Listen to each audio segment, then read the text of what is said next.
Hi, I'm Sebastian, and I'm reading again from my book, Uncommon Gay Spiritual Warrior. And our discovery today is discovery number 3.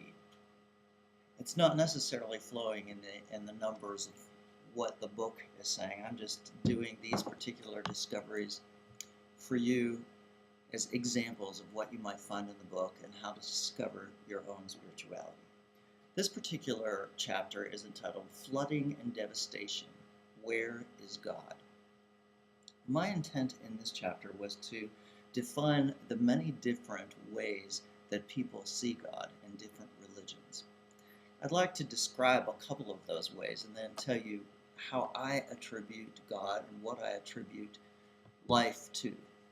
And making this decision on your own is a very important part of the process of being GLBT and deciding where you fit in to the, or if you don't fit in at all, to this process of spirituality.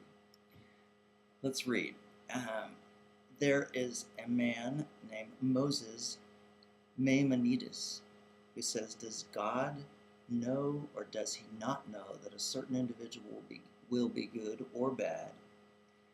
If thou sayest he knows, then it necessarily follows that man is compelled to act as God knew beforehand he would act.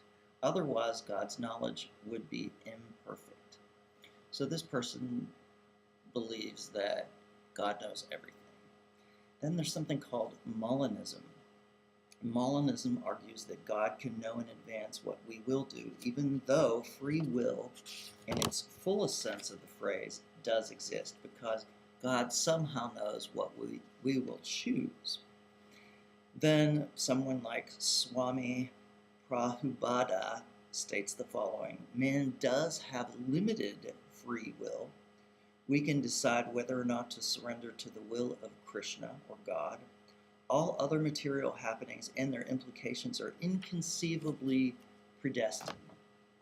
Then we have omniscience and we have omnipresence. And then we have the idea that God is out of time. And this one was particularly intriguing to me. It was originally brought forth by Thomas Aquinas and C.S. Lewis. You may have heard of C.S. Lewis in Mere Christianity, the book he wrote. He writes, but suppose God is outside and above the timeline. In that case, what can we call tomorrow is visible to him in just the same way as what we call today. All the days are now for him. He does not remember you doing things yesterday. He simply sees you doing them, because though you have lost yesterday, he has not. He does not foresee you doing things tomorrow. He simply sees you doing them. Though tomorrow is not yet there for you, it is for him. Then there's predestination, and then there's fatalism. And I mean, who knew how many different ways one human could believe about God? I like the idea presented from Mere Christianity because the idea is that there is a timeline. There is a timeline that humans exist on. And this timeline